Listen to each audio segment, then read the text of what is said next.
Assalamualaikum, hai semua, apa khabar korang? Terima kasih sebab sudah klik video ni dan jangan lupa tekan tombol subscribe. Kembali lagi bersama saya AA berbagi info dan kisah menarik.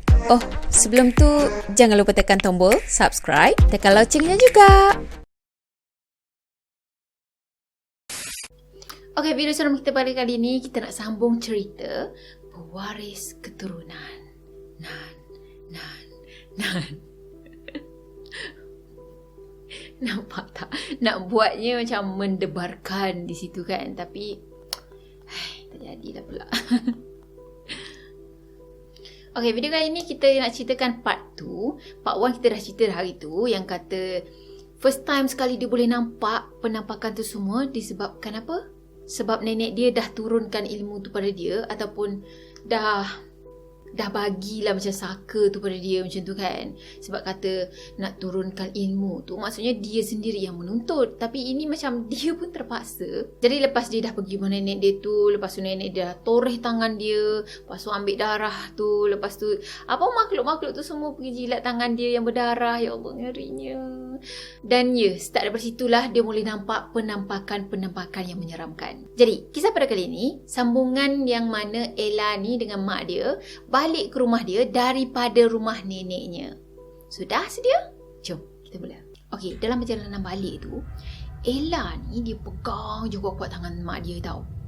Katanya dia tak lepas langsung tangan maknya. Dan maknya ni pula dia biar je. Lepas tu dia tengok kat mak dia ni macam mak dia tak ada respon apa-apa. Mak dia diam je, lepas tu biar je dia cengkam tangan maknya tu.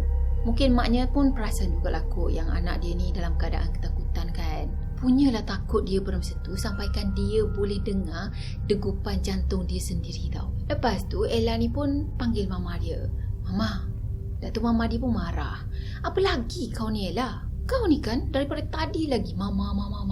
Sebenarnya Ella ni panggil mama dia sebab Ella ni nak tanya kenapa perempuan yang mukanya buruk tu lepas tu isi muka jatuh atas lantai tu kan, kenapa perempuan tu boleh ikut mama dia ni. Tapi bila dah panggil mama macam gitu pun dah kena marah kan.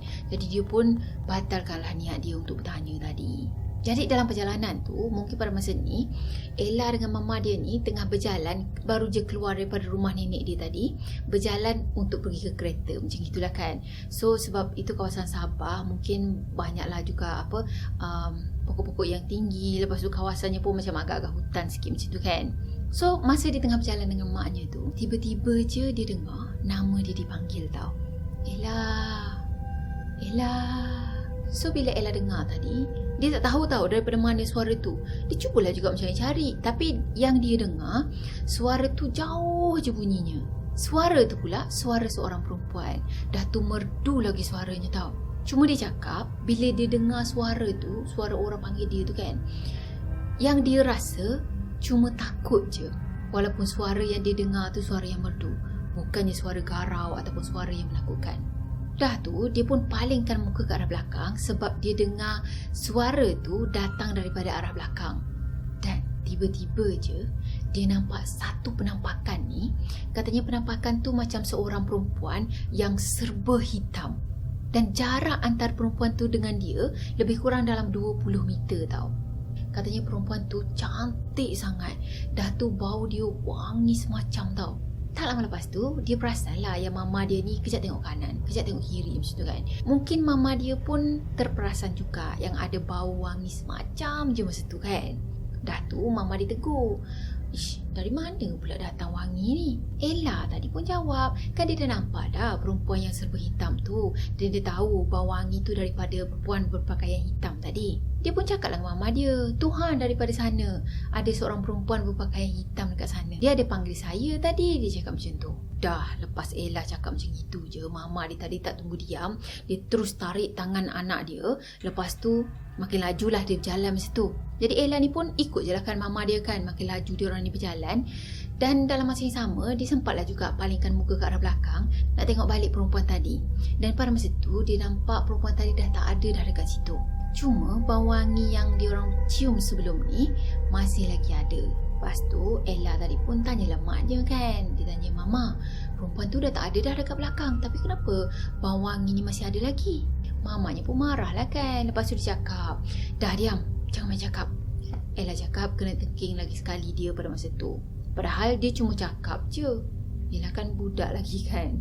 Ella ni cakap pada masa tu dia fikir yang perempuan tadi bukannya hantu, tapi manusia. Sebab katanya perempuan tu cantik sangat. Yelah, mukanya cantik, kulitnya pun putih. Lepas tu, rambutnya pun panjang, lepas lurus je. Tak adalah macam kerinting, macam hantu Kak Limah tu Kalau keluar yang macam gitu, mungkin dia pun takut juga kan. Dah tu dia cakap badan perempuan tu pun ramping. Sebab itulah dia fikir yang perempuan tu adalah manusia, bukannya jelmaan ataupun makhluk lain. Tapi dalam masa sama dia macam pelik lah juga macam mana perempuan tu boleh kenal nama dia. Yelah sebab dia tak fikir yang perempuan tu makhluk lain kan. Pada masa tu Ella tengoklah ke arah maknya kan. Lepas tu dia tengok, kenapa mama ni macam takut semacam je. Padahal dia tak rasa pun ketakutan tu tau. Sebab perempuan tu cantik. Kecuali perempuan tu tengah panggil nama dia tadi lah. Masa tu dia rasa lah juga macam seriau macam tu kan. Dalam masa yang sama juga, perempuan yang mukanya buruk tu, yang follow mama dia tu, dah hilang dah tak ada dah. Dan biasa-biasanya lah, kalau yang power besar datang, yang power kecil ni, dia akan hilang, dia akan lari sebab dia takut. Oh silap, rasanya ni dia tak naik kereta pun. Dia cuma jalan je, lepas tu dah sampai dah rumah dia. Mungkin rumah dia dengan nenek dia ni macam tak jauh mana lah kot. Okay, sampai je rumah dia tadi, barulah mama dia ni lepas tangannya. Dah tu mama dia berlari naik ke atas rumah sana. Dan katanya rumah dia ni rumah yang biasa je. Rumahnya pun macam ala-ala pondok macam tu. Dengan dindingnya dibuat daripada kayu. Dan juga lantainya ni dibuat daripada buluh. Atap rumah dia pula dibuat daripada nipah. Jadi kita boleh bayangkan kan, rumah kampung yang macam zaman-zaman dulu tu. Cuma katanya rumah dia orang ni agak tinggi jugalah. Yelah kebanyakan orang Sabah sana kan rumah dia orang tinggi-tinggi kan. Okey, dekat belakang rumah dia orang ni ada satu anak sungai tau. Jadi dekat situlah tempat dia orang mandi, tempat dia orang basuh baju. Dan katanya air sungainya pun sangat bersih. Lepas tu dekat tepi sungai tu sebenarnya ada satu pokok ni tau. Pokok ni besar, lepas tu tinggi. Dan pokok tu adalah pokok tangkul. Saya tak kenal sangat pokok tangkul ni apa tau. Dan saya cubalah search. Saya tengok pun tak kenal juga. Saya tak rasalah dekat Semenanjung sini ada pokok tu. Ataupun ada sebenarnya.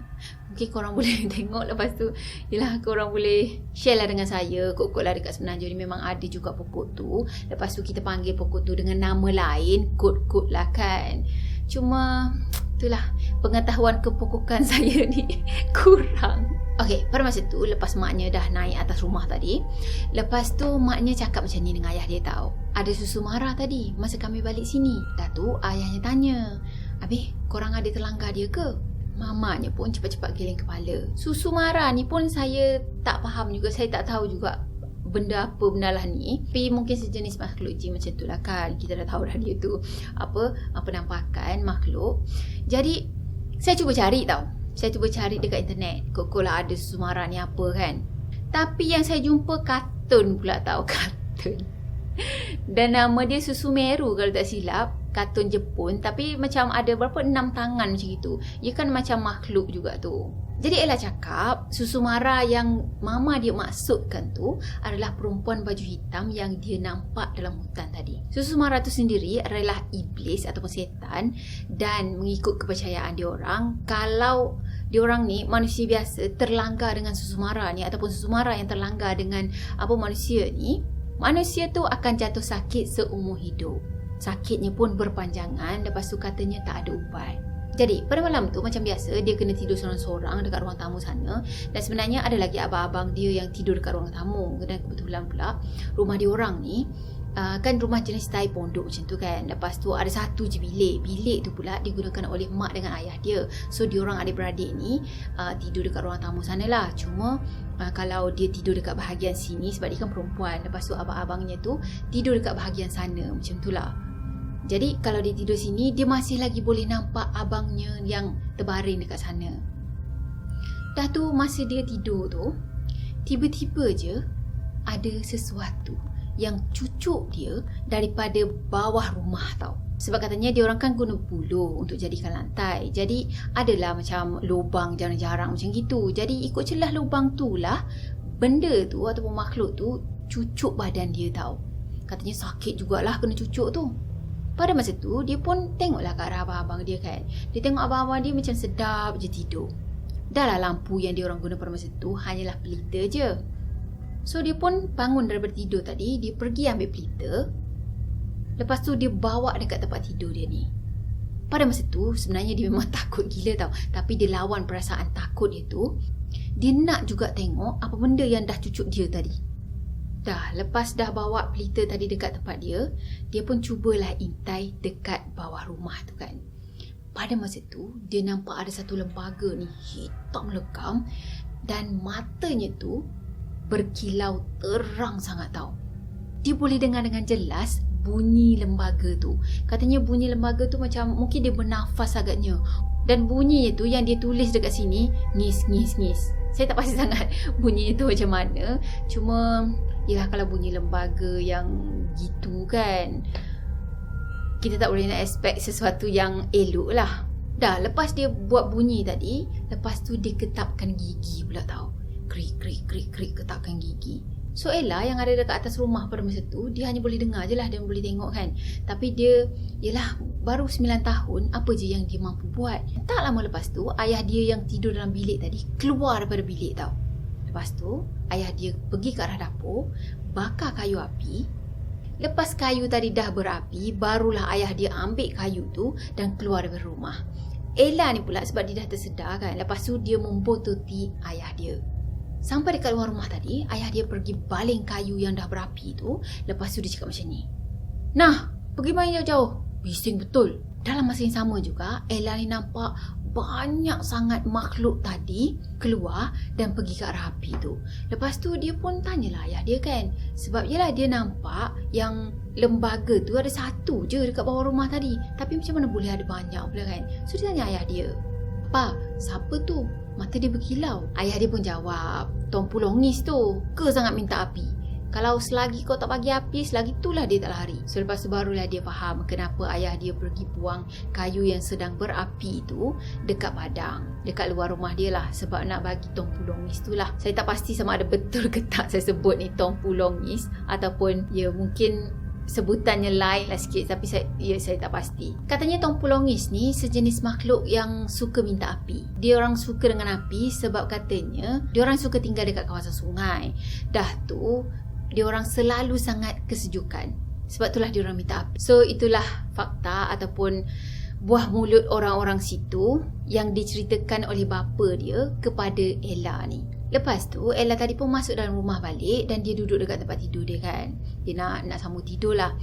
Dalam masa yang sama juga dia nampak ayah dia ni macam tu mengambil baca sesuatu macam tu. Dan ayah dia keluarkan bujak. Dah tu dia gosok-gosok mata bujak tu. Jadi bujak ni lah sebenarnya yang dah hiris tangan dia pada hari tu, pada part 1 hari tu. Dah tu titisan darah daripada tangan dia ni ayah dia pergi letakkan pada mata bujak. Dan kalau ada orang Sabah dekat sini, tolonglah explain bujak tu apa. Saya cuba untuk cari tahu bujak tu apa, tapi saya fikir bujak tu semacam senjata yang tajam macam tu lah. Mungkin sejenis parang, tak pun apa sabit ke, yelah seangkatan dengannya lah. Dan tak lama lepas tu ayah dia yang ada dekat dalam rumah tadi, dia turun balik. Jadi Ella ni pun pergi mengintai ayah dia yang dekat luar rumah tu melalui lubang-lubang yang ada pada dinding rumah dia orang. Pada masa tu Ella nampak ayah dia ni tengah bersilat dalam gelap dekat luar rumah sana. Dan katanya cahaya bulan je yang menerangi ayah dia pada masa tu. Lama juga tau ayah dia bersilat dekat luar sana. Katanya dalam lebih kurang 20 minit jugalah ayah dia bersilat tu. Dah tu barulah ayah dia berhenti. Sebelum tu masa ayah dia tengah bersilat tu, dia tak nampak apa-apa lagi. Dan lepas tu dia nampak daripada arah langit sana, dia nampak ada satu lembaga hitam legam tengah terbang dan menuju ke arah ayah dia tau. Katanya mata lembaga tu hitam macam kelawar, tapi bukan kelawar. Badannya pula besar sangat. Masa lembaga tu terbang ke arah ayah dia tadi, ayah dia yang tengah pegang bujak tadi, dia hiris tangan dia. Lepas tu dia bagi darah. Ya, lembaga tu hisap darah daripada tangan ayah dia ni. Dan ayah dia cakap macam ni, "Nanti kau jaga kawasan rumah ni. Kalau tak, aku tak akan bagi kau makan lagi." Jeng, jeng, jeng. Lepas ayah dia dah cakap macam itu tadi, lembaga tadi terbang balik, lepas tu menghilang. Dah tu ayah dia tadi pun naiklah ke atas rumah balik kan. Dan macam ni Ella buat tidur tau. Dia bungkus badan dia dengan selimut semua. Lepas tu dia pura-pura tidur lah.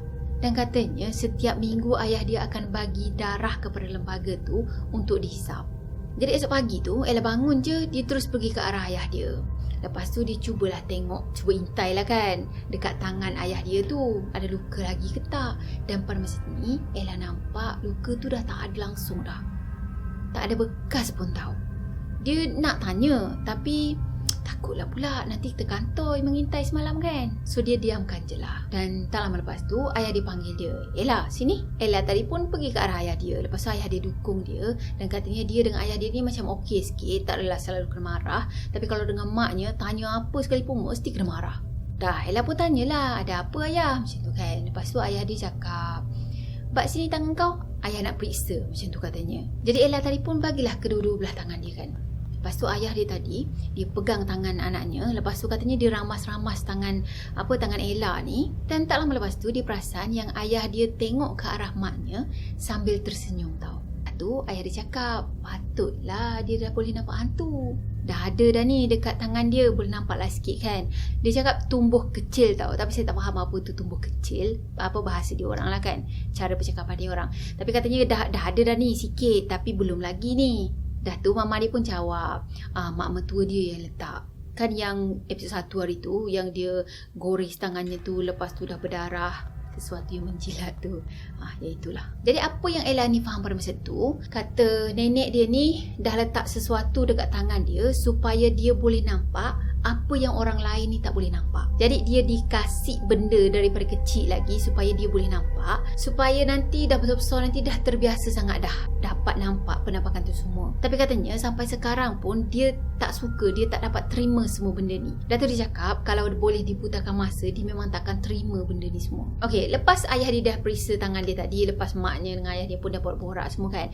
Lepas tu dia pun turunlah daripada rumah tu. Dan katanya pada masa tu ayam yang diorang pelihara ni bising sangat tau. So ayah dia pun suruhlah si Ella ni pergi tengok kenapa ayam tu bising sangat. Masa Ella ni nak pergi tengok ayam tu, dan tiba-tiba je dia nampak ada satu lembaga ni tau. Katanya lembaga tu lembaga perempuan. Lepas tu rambutnya ni menggerbang macam mak lampir. Dah tu mata dia ni putih je, tak ada mata hitam. Lembaga tu sendiri pun dia tak pakai baju. Lepas tu mulutnya ni besar, dia bukan main tau. Tapi bila lembaga ni nampak Ella tadi, dia pandang ke arah Ella, lembaga tu senyum tau. Dah tu lembaga tadi tak tunggu diam dekat situ je, dia berjalan ataupun dia menuju ke arah Ella ni. So Ella ni pun apa lagi, berteriak lah dia kan. Yelah, terkejut dengan takut lagi, dia terus panggil, Mama, Papa, ada hantu, macam tu katanya. Mak dengan ayahnya pun terkejut lah kan bila anaknya menjerit macam gitu. So dia pun turun daripada rumah tu. Katanya ayah dia pada masa tu siap bawa parang lagi tau. Dan Ella ni pula cepat-cepat berlari ke arah ayah dia. Lepas tu dia peluk ayahnya. So ayah dia pada masa tu pun sebenarnya nampak juga penampakan lembaga tadi. Dan lepas tu ayah dia seolah-olah macam baca sesuatu macam tu. Dan ayah dia hunuskan pedang tu ke arah lembaga tadi. Lepas tu dia cakap macam ni, kau sentuh anak aku, kau mati. Dalam masa yang sama juga, Ella ni masih lagi pandang ke arah lembaga tu. Dan lembaga tu senyum melebar tau. Korang bayangkan lembaga tu, dia punya mulut tu besar gila kan. Lepas tu kalau dia senyum, senyuman dia tu boleh sampai ke telinga tau. Giginya pula macam gigi gergaji macam tu. Dan makhluk tu telanjang bulat. Kuku dia, kuku tangan, kuku kakinya panjang gila. Lepas tu hitam legam tau. Katanya badan itu kan dia telanjang bulat tadi kan. Badannya sebiji macam badan manusia. Cuma kulitnya semuanya putih kelabu macam tu, pucat lesi lah. Jadi bila dah nampak penampakan yang menyeramkan macam gitu, Ella tadi pun macam menggigil lah kan sebab ketakutan sangat. Dan ayah dia pun dukung Ella ni naik ke atas rumah. Dah tu ayah dia gosok-gosok kepala Ella ni dengan sejenis minyak. Tapi Ella sendiri pun tak pasti itu minyak apa. Dan sambil gosok-gosok tadi, sambil-sambil lah ayah dia bacakan sesuatu. Tak lama lepas tu Ella rasa macam makin mengantuk dan akhirnya dia tidur. To be continue. Okeylah, kita akan sambung cerita ni, kisah pewaris keturunan ni dalam video akan datang. Jadi korang tunggu je lah, okay? So saya rasa sampai di sini untuk video kali ni. Saya harap korang terhibur. Saya harap korang sukakan video ni. Dan macam biasa, kalau korang sukakan video ni, jangan lupa tekan tombol like, comment, share dan juga subscribe. Jumpa lagi next video. Bye bye. Assalamualaikum warahmatullahi wabarakatuh. Bye bye.